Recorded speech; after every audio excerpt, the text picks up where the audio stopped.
Okay, picture this. The Palacio Nacional in Mexico City. President Sheinbaum steps out, doing the usual meet and greet with the public. Right. And then suddenly this man just bursts through the crowd. Yeah, I saw the footage. Pretty shocking. He rushes up, throws his arm around her, tries to kiss her, and then this is the part that went everywhere. He puts his hand right on her breast on camera. It really was stark. And I mean, especially in Mexico, given the context. Violence against women there is, well, it's a constant crisis. The stats are horrifying. Our sources say something like 10 femicides reported every single day. Exactly. So seeing that happen to the president, it felt like a symbol almost, a televised metaphor for how women's bodies are often treated as public property. Absolutely. And she didn't let it slide. She filed charges straight away. Mm-hmm. And she asked this really powerful question, which is basically our mission for today. If this happens to me, the president, what happens to the young women in the street? That's the core of it, isn't it? The disparity. So that's what we're going to dig into. We're taking that specific act, the unwanted touching, the forced kiss, and we're going to look at the legal side.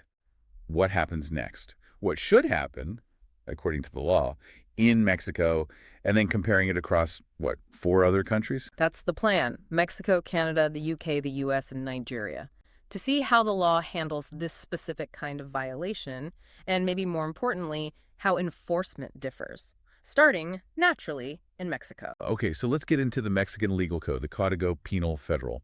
How does it define what happened? Well, the first thing to understand is the distinction Mexico makes, legally speaking. It's mainly between unwanted sexual touching and actual penetration. Right, and that distinction matters hugely for the charges and the potential sentence, doesn't it? Massively. So the most serious charge is violation. That's Article 265.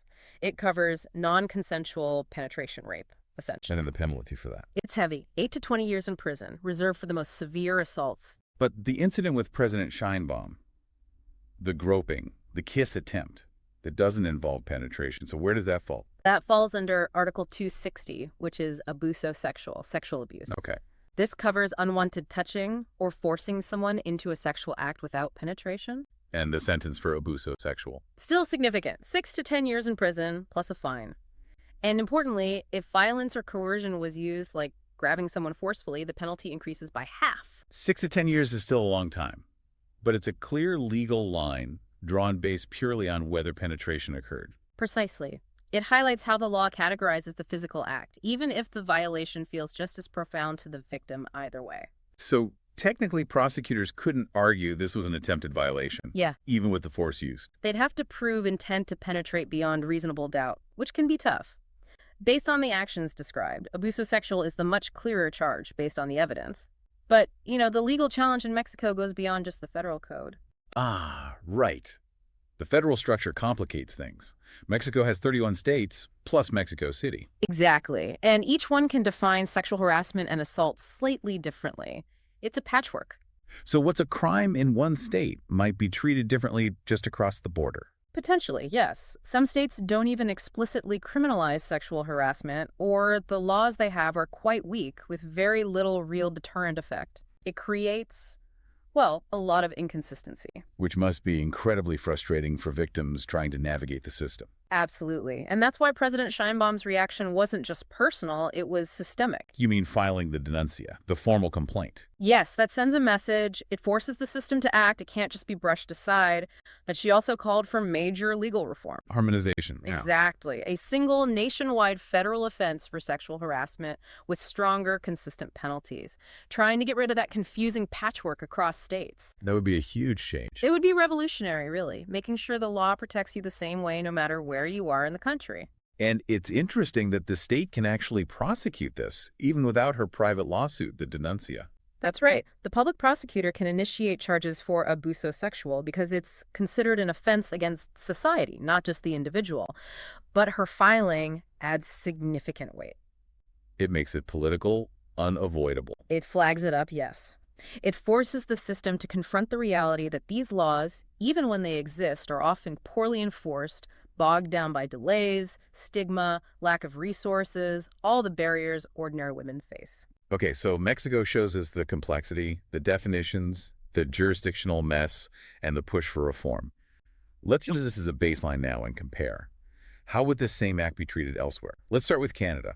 Canada offers a really interesting contrast because their legal definition is deliberately broad. How so? Under Section 271 of their criminal code, sexual assault is defined as any unwanted touching of a sexual nature. Full stop. Any touching. So it doesn't get into arguments about whether it was lewd or intended to be sexual? Pretty much.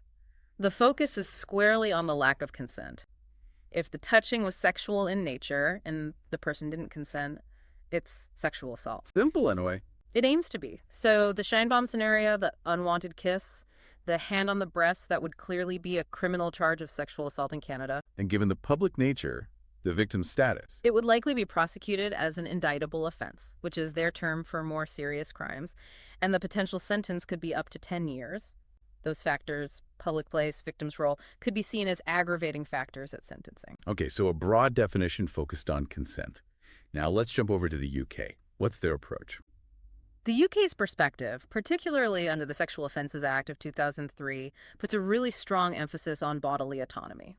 Autonomy, the right to control your own body. Exactly. Section 3 of the Act makes it illegal to intentionally touch another person sexually without their consent. The key philosophical point the courts emphasize is protecting the victim's autonomy, sometimes even more than focusing on the offender's specific intent. How does that change things practically? Focusing on autonomy versus, say, intent. Well, it can make prosecution a bit more straightforward. If the main question is, did the victim consent? And the answer is clearly no, then the violation of their autonomy is the crime. It sidesteps some defenses where someone might claim, oh, I didn't mean it that way, or it was just a misunderstanding. So less wiggle room for the accused based on their interpretation. Generally, yes. The focus is on the fact that consent was absent, and therefore the person's fundamental right to choose who touches them and how was violated. And the penalty in the UK for this kind of touching. Similar to Canada, actually, up to 10 years in prison.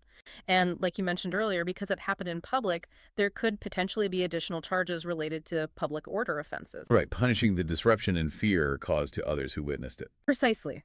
It acknowledges the wider impact of such public acts. Okay, Canada broad, UK focused on autonomy. Now the United States, always complicated. Yes. The U.S. adheres to the same core principle: non-consensual sexual contact is criminal. But the application is famously varied because laws differ state by state. A legal lottery depending on where it happens. Pretty much. The same act could be a misdemeanor in one state and a serious felony in another. Can you give us a couple of examples? How might the Sheinbaum incident play out stateside? Sure. Let's take California. There, it would likely fall under sexual battery, Penal Code Section 243.4. That could mean up to 4 years in prison. Okay. Now, jump over to New York. It might be charged as forcible touching under Penal Law Section 130.52.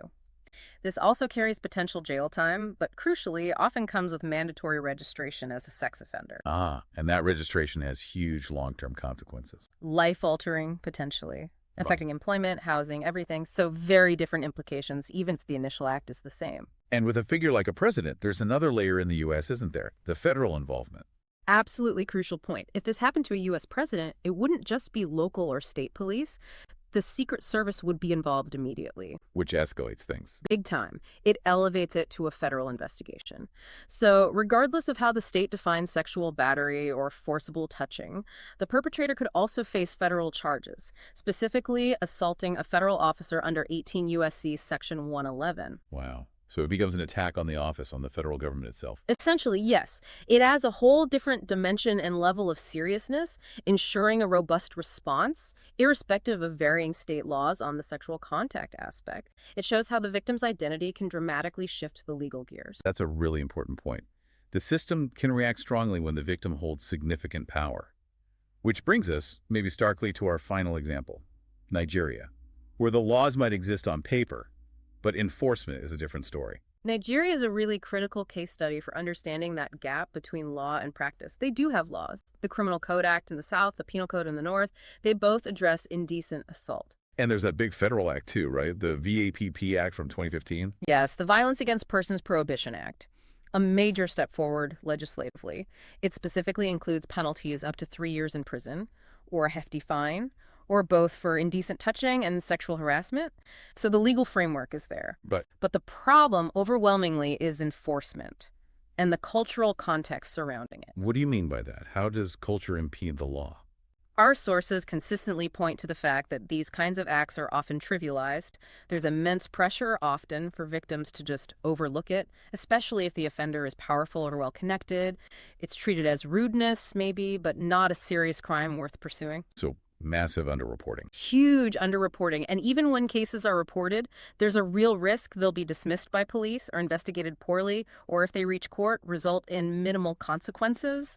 There's often a lack of institutional will to really pursue these cases vigorously. The law exists, but the system doesn't fully back it up.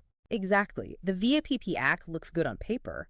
But if police, prosecutors, and even judges don't prioritize these cases, or if societal pressure minimizes the harm, the law loses its teeth in practice, particularly for the average person without influence. So pulling all these threads together, Yeah. Mexico's complexity, Canada's breadth, the UK's focus on autonomy, the US's state variation plus federal power, and Nigeria's enforcement gap. What's the common theme? Well, the fascinating thing is, legally, the voice is pretty unified. Across all these diverse systems, the law fundamentally agrees. Consent is everything. Non-consensual sexual contact is wrong. It's criminalized because it violates personal dignity. That's the baseline. That's the baseline. The law says no, but how loudly it says no and what happens next, that's where things diverge dramatically. Based on enforcement. Based on the will and the capacity to enforce. You have places like Canada and the UK with systems designed for relatively clear consequences.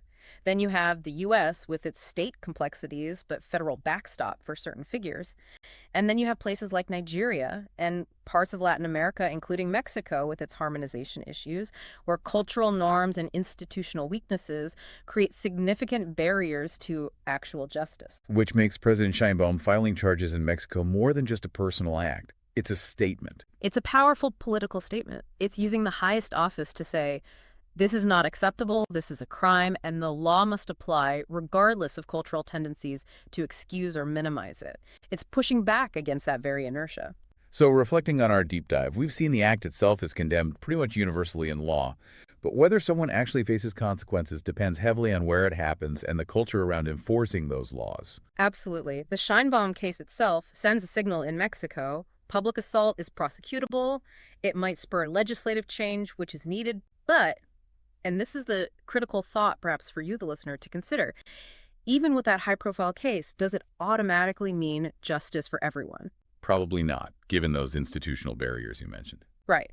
So here's the provocative question. If a country has strong laws on the books, maybe perfect laws, but the culture within communities, within the police force, even in the courts, is still to downplay or overlook these assaults, what's the faster route to real change? Is it just about tweaking the laws again and again, or is it about something deeper, a societal shift, a commitment from everyone to report, to investigate properly, to support survivors, and to hold perpetrators accountable, regardless of who they are? Where does true justice begin, in the law books or in our collective will to uphold them?